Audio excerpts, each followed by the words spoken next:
बड़े बुजुर्गों, बड़ों को प्रणाम, छोटों को आशीर्वाद। जो मैं सुनाने जा रही हूँ वो मात्र छत्तीसगढ़ की नहीं, हमारी पूरी भारत की महाभारत है। छत्तीसगढ़ी बोली में हमारे बुजुर्ग लोग पांडु की वाणी को एक नाम के रूप में पनवाने दिया गया। महाभारत में आप वही देखोगे कि जो मैं कह रही हूँ वही है। थोड़ा से नाम महाभारत में कहकर उनको पनवाने करके कह दिए हैं। पर धन हमारे भाग, जहाँ श्री राम, श्री कृष्ण, शंकर जी की तो पूरी निवास ही निवास है। इस जगह में रहना, इस भूमि में हमें जन्म दिए हैं। हम अपने आप को बहुत धन्यवान, पुरुषार्थवान, ज्ञानवान समझ रहे हैं, क्योंकि उनकी भूमि में, प्रभु की भूमि में, जो प्रभु ने खेले कूदे लीला नाटक दिखाया, उस भूमि में हम लोगों को जन्म हुआ है। तो क्या हम हमारे जैसे भागधर संसार में और कोई है? नहीं।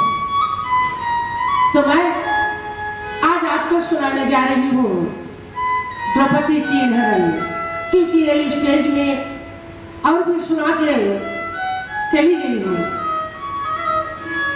पर भाई साहब मेरे से मिलने आया, वो कहने लगा कि मैं यही स्टेज में कार्यक्रम देखा हूँ। तो उनसे मैं पूछी, देखे हैं तो उस दिन मैं क्या सुनाई थी?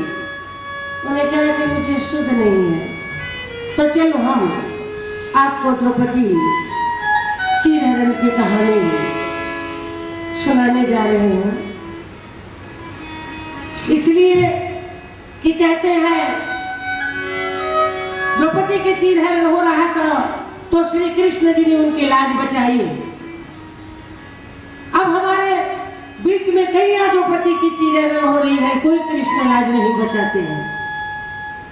तो बचाने के लिए हिम्मत और ताकत देने के लिए हम आप लोगों को सुनाने जा रहे हैं। थोड़ा माइक थोड़ा सुधार के, माइक में थोड़ा गड़बड़ी चल रही है, थोड़ा से हमें भी तो सुनना आना चाहिए। सुन रहे हो ना? थोड़ा सा बढ़ा कर रखो। हेलो, मीठा स्वर में रहे, एकदम लड़का स्वर में कर दिए हैं। हेलो, ठीक है। तो चली द्रौपदी की चीरहरण कैसी होती है और क्यों होती है, हम आपको सुनाने जा रहे हैं।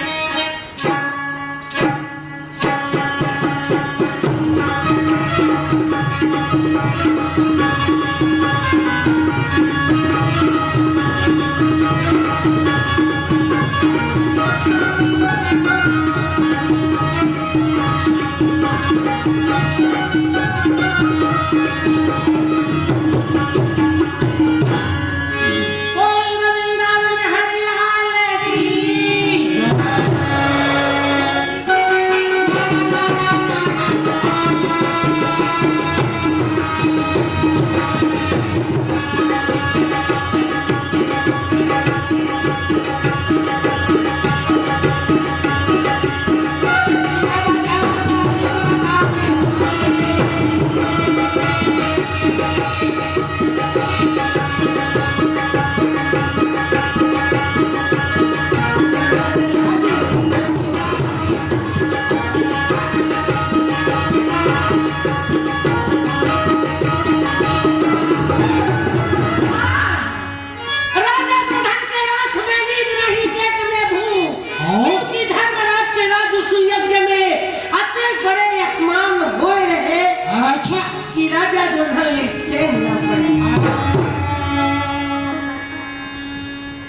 की आग लगी। और जहाँ आग लगी है वहाँ पानी की बारिश है। बचपन हटा है तो लोग कहते कि ये सच में मैदान है।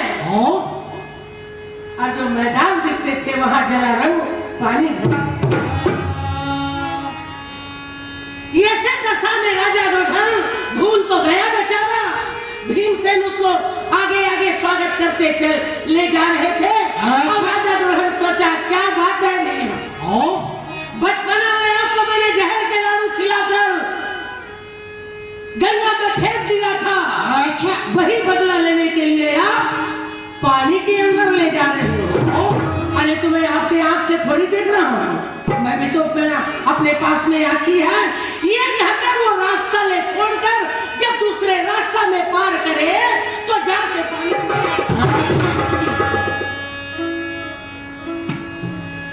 पानी में गिर गए तो भीमसेन चिल्ला के कहे भैया। इसीलिए तो मैं आपको रास्ता दिखा रहा था, पर ये रास्ता छोड़कर आप पानी के अंदर ले जाके तो द्रौपदी वहां समय वनवास से निकल कर आते रहे चिल्ला के कहे देखिए राजा दुर्योधन को कहावत तो सुने हैं, अंधा के बेटा अंधा के समान होते हैं। चिल्ला के कहे रुक्मिणी सर्वभौमा जावंती, अरे निकल के देख तो भला। राजा दुर्योधन को पानी में पूरा बुड़की मार रहे सुना कर राजा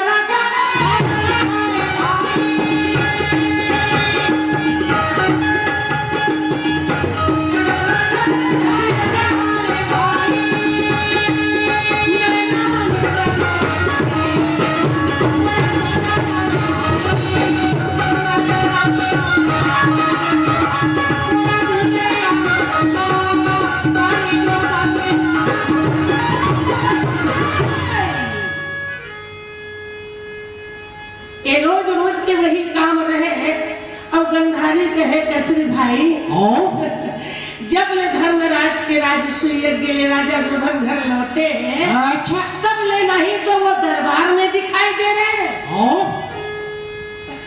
नहीं तो मैं माँ हूँ, मेरे पास में कभी बात करने नहीं आता। सकनी ले कहे भैया सकनी चल के थोड़ा पता लगा ये राजा दुर्योधन ले हो गए का तो जाके सकनी दरवाजा खटखटावे ना बोले ना बतावे अंदर में पहुंच गए। क्या बताओ भाजा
राजा दुर्योधन बोले का सुना थे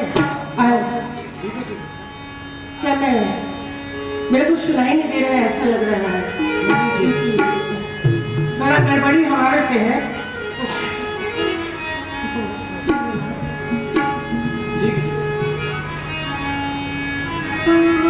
बोलते नहीं हुए तो भी अच्छा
कह रहे हो कि हमारे घर में तो कोई उपलक्ष्य नहीं, जिनके उपलक्ष्य में पांडवों को न्योता दिया जाए, कैसे बुलाए भाई?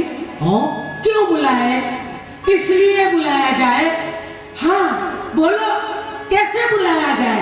तो बगल में बैठे रहे करण कहे मित्र, मेरी भी बात सुन का। हाथ जोड़ा बिन काली काला बोले पिया, मोर कहे काला माला। अच्छा, हाथ जोड़ा बिन काली काला बोले पिया, मोर कहे काला माला।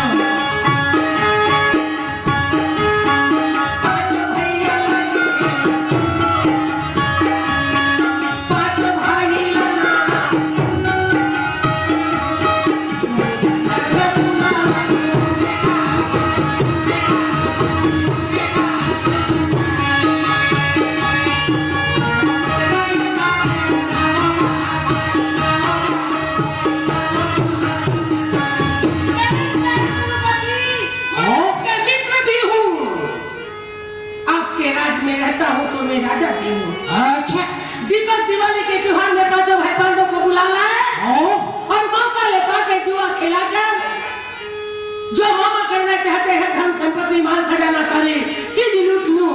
अच्छा, तो यही काम राइट हो गया। बुला के तो ले आओ, तो सभी के सभी अपने मुंह ताकते रहे। आप जा सकते हो, बोले नहीं तो भैया मोबाइल कर दो, मोबाइल कर दो, तेरे बाप को बोल देना मोबाइल लगाने के लिए।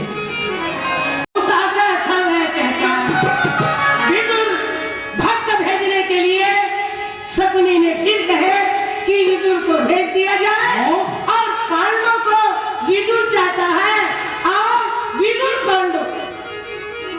हाँ, तो क्या करें? अरे चले विदुर के पास, चले के बाद सुने तो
यदि कोई बात होती तो हमको बुला लिया होता। आप खुद शर्म में चारों मूर्ति एक साथ पधारने के कारण बोले चाचा, हमारे मन में एक बात उठी। अच्छा, कि हम भाई भाई अलग अलग हैं, हो न हो 100 भाई तारो और 5 भाई पांडव जुल मिलकर ये दीपक दिवाली के त्योहार एक साथ मना लिया जाए तो विदुर कहे तो बड़ा खुशी की बात, मन में कहे सामने में बोले खुशी की बात, पर विदुर के अंतर बोले कुरुपति आपका बदल गोरा है, गोरा होने में कोई फायदा ना। गोरे के साथ साथ यदि आपके अंतस गोरा हो जब ना, चले दिवाली त्योहार मनाने। अच्छा, अरे चमड़ी है गोरी, पर अंतस तो तुम्हारा काला के काला है पांडवों के लिए। अच्छा, बोलिए आदेश क्या है? चाचा आदेश, आदेश कहिए कि इनमें प्यार कहिए। दिवाली त्योहार एक साथ मनाने के लिए जो हम योजना तैयार किए हैं, उनमें यदि आप सम्मिलित हैं तो पांडव को जाके और उनके घर से उठाकर हमारे घर पहुंचा देना आपके कर्तव्य है। विदुर कहे हाँ, क्यों नहीं, मैं आपके नमक खाता हूँ। ये नमक खाकर इधर उधर तो बात नहीं कर सकता। मेरा कर्तव्य है पांडवों को बुलाना, सो बुला दो। अच्छा चारों निकल गए। अब विदुर भक्त चल चल चार घोड़ा सजावे, पकड़े हाथ में।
दशा देखकर धर्मराज कहने लगे, चाचा जी सब वहां के लोग अनंत कुशल से हैं।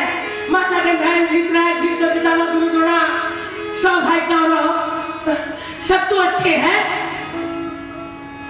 बोले हाँ सब अच्छे हैं।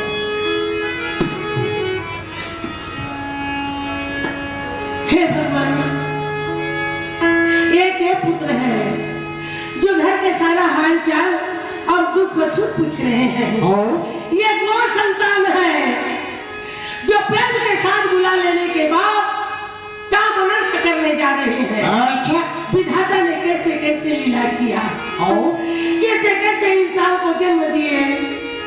हे प्रभु, हे दया के सागर, राजा दुल्हन के मन में थोड़ा भी यदि आपको प्रेम है तो उनके हृदय में दया नाम की चीज तो डाल दीजिए।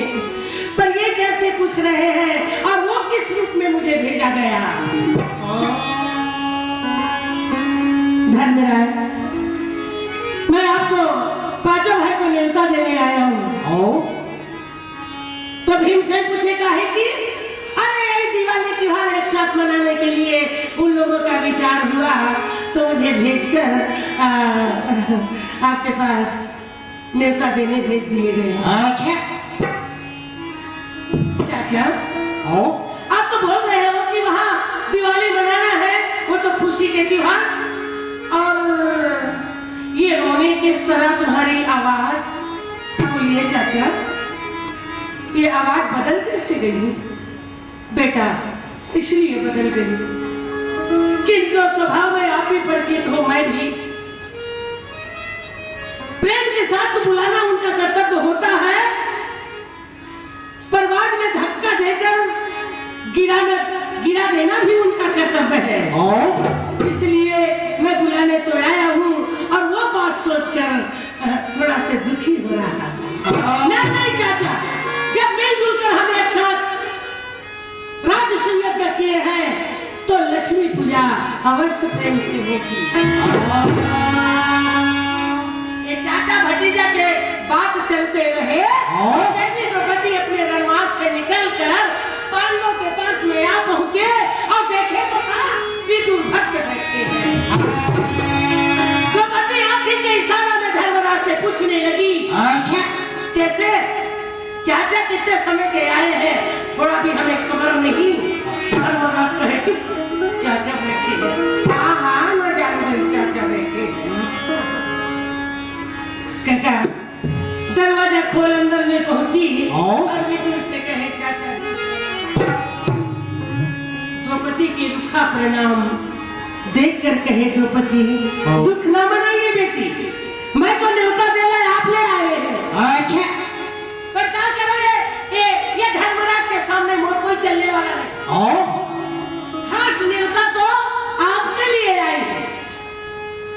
जल्दी तैयार हो जाओ और हमें अभी नगर असिया पहुंचना जरूरी है। अच्छा गोपति ये बात सुन के अरे नारी जात कहीं जाने के लिए जब तैयारी होती है तो ज्यादा देर नहीं लगती। आज भी है फटाफट एक से एक कपड़ा पहन 16 श्रृंगार करके और विदुर भक्त के कस में आ पहुंचा।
पांचों भाई के साथ कुछ तो बोल आगे तो कुछ होगा।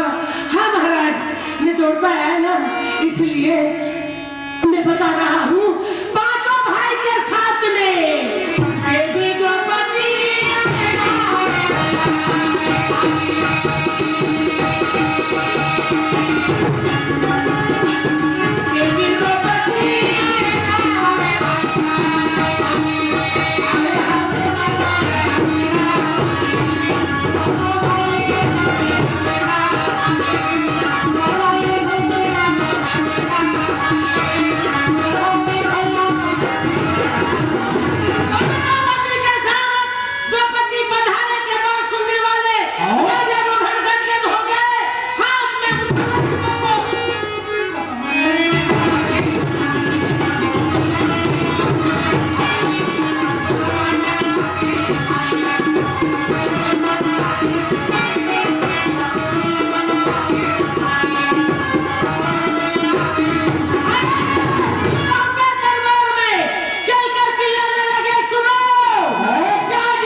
कौन नहीं कहे, क्योंकि राजा के राज में रहना है तो सबको हाँ हाँ कहना है। मेरे जैसे हाँ आप जैसे हैं, आप बने बिगड़े हैं पर हाँ हाँ कहना जरूरी है। इसी प्रकार उन लोग भी हाँ, हम रातों रात सजा देते हैं। कल के लिए कोई जगह नहीं छूटेगी। प्रत्येक काल आपके दरबार लग सकती है, चाहे दरबार हो चाहे जुआ। रात्रि काल में सभी जगह न्योता देंगे। बड़े बड़े राजा महाराजा ने इकट्ठा कर ली। प्रत्येक काल उठ के सभी राजा महाराजा आए। भीष्म पितामह गुरु द्रोणाचार्य करी राजा भद्रन कर्णदानी यशवंत सामासीन राजेंद्र सहित सब भाई का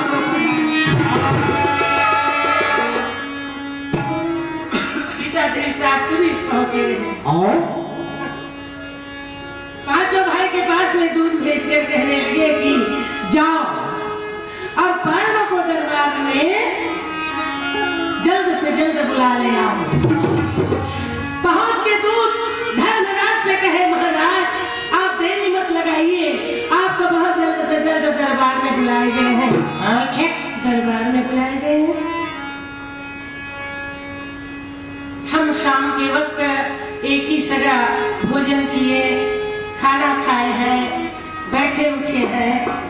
फिर हमको राजा दुल्हन प्रातःकाल दरबार में जाने के लिए कोई खबर नहीं दिया गया। फिर धर्मराज कहे कोई बात तो नहीं, रात में विचार आई होगी इसलिए हमें दरबार में बुलाया। भीष्म पितामह से आज मिलना है, बोले सब वही है। द्रोण से मिलना, बोले वही है। कृपाचार्य से मिलना, सभी वही है। धृतराष्ट्र से भी मिलना है तो बोले दरबार में। जब दरबार में है तो घर काहे चलो। पापा भाई साथ में लेके धर्मराज धर्माचार्य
मैं सबसे क्षमा चाहता हूँ।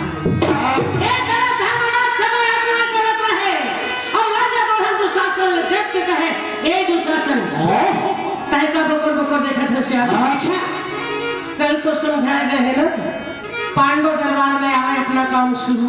भाई के बात सुनने वाले दुशासन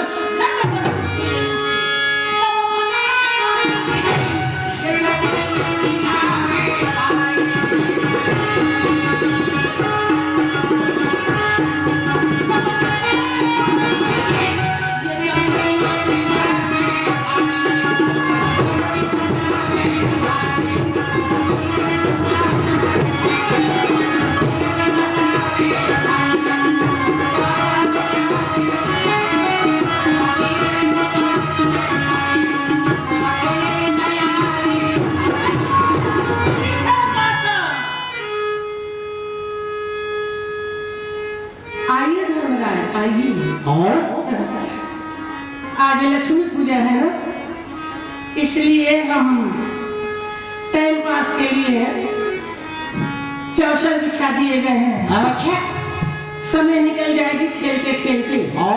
आओ खेल लिया जाए। धर्मराज कहे गुरुपति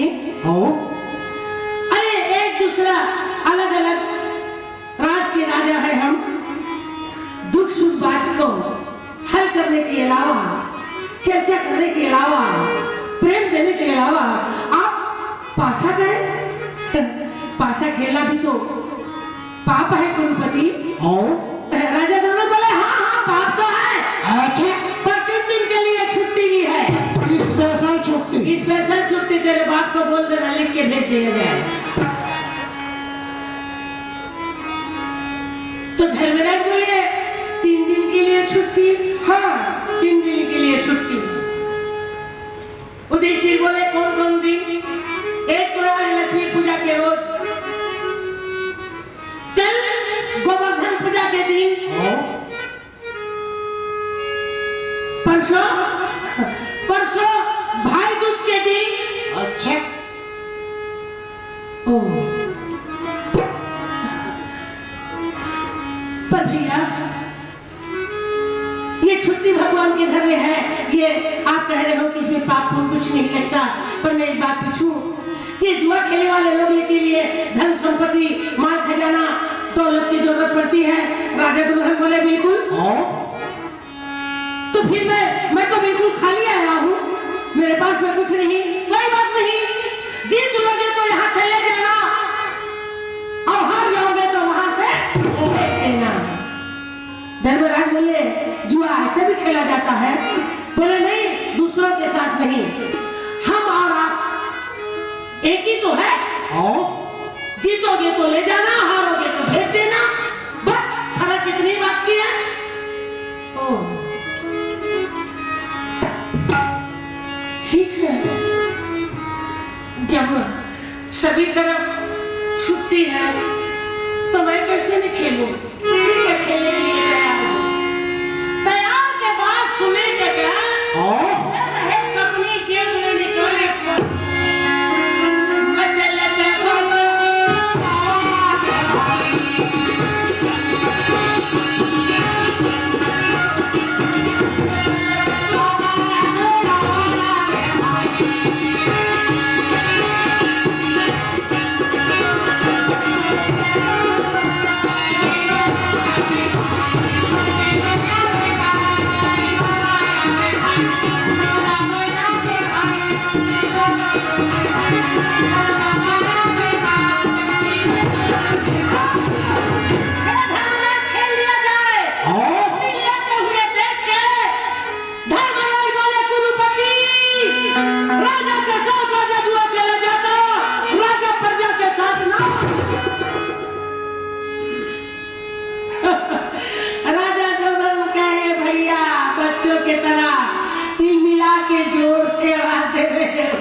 छोटे मोर भाई, उन लोगों को जुआ खेलने के लिए लत लगाना ठीक नहीं।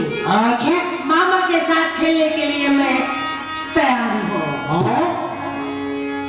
पर घर में रात बड़ा चिंता में डूब गए कि पहली दांव उधारी खेलना अच्छी बात नहीं। हे भगवान ने गले के हार में धर्म के हाथ लग गए।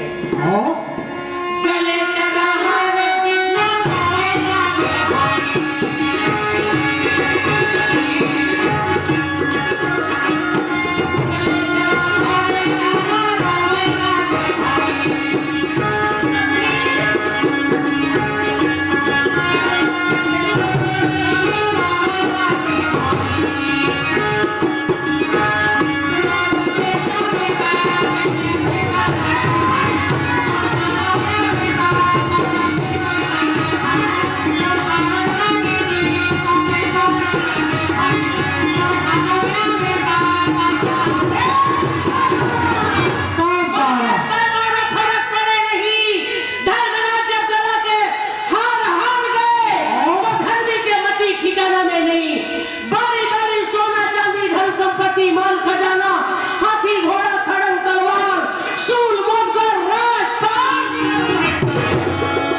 राजा प्रबल बोले के वाले धर्मराज आप मन 5 भाई हो, इधर के गांव में एक भाई लजुआ में लगा दे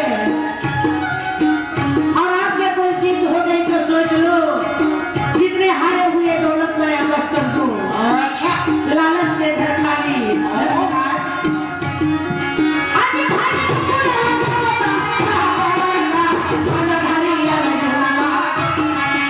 चला पासो मामा इधर ही गदाधारी भी ले लगाए हो, गदाधारी भी हार गए हैं तो धर्मराज के मामा चला पासा क्या अपन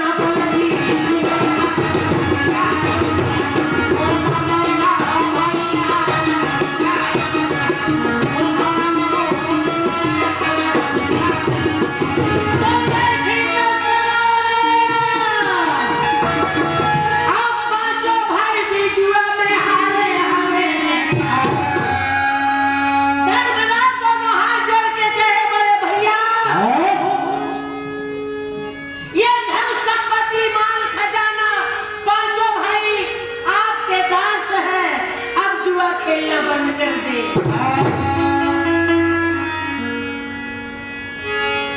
राजा दुर्धन ने धन संपत्ति ले मतलब थोड़ी था। अच्छा जो धन संपत्ति 5 भाई पाने के बाद वो खुश हो जाए।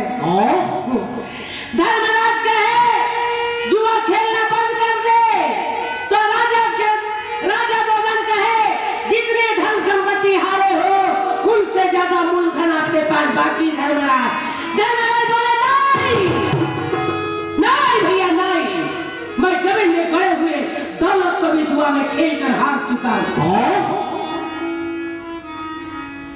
राजा दुर्धन बोले धर्मराज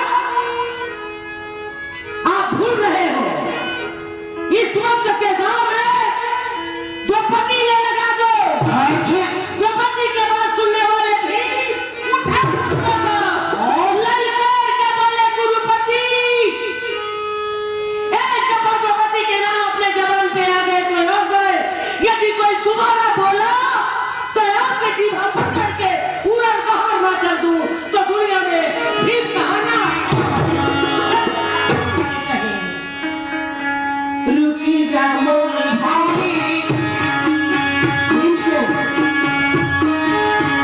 रुकी जा मोर भाई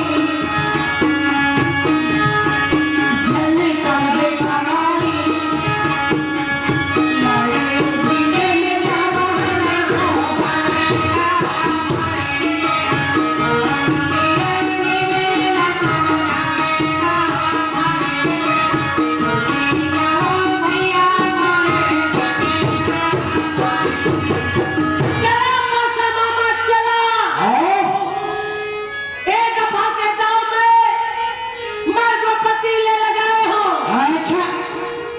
द्रौपदी के लगे बात सुनने वाले राजा दुर्धन कहे मामा मेरे तरफ जरा ध्यान लगा के सुन। अच्छा जितने भी खेले थे दांव वो चूक जाते हैं तो मैं आपको कुछ नहीं कहता। इस वक्त के दांव जरा भी कोई चूक गए तो सोच लो आपने गला दबा के अंपुर भेज दिया जाए। शकुनी बोले भाजा सारा माल तो आपके हो गए। अच्छा तो द्रौपदी आपके होने में देर नहीं। गुस्सा के मारे शकुनी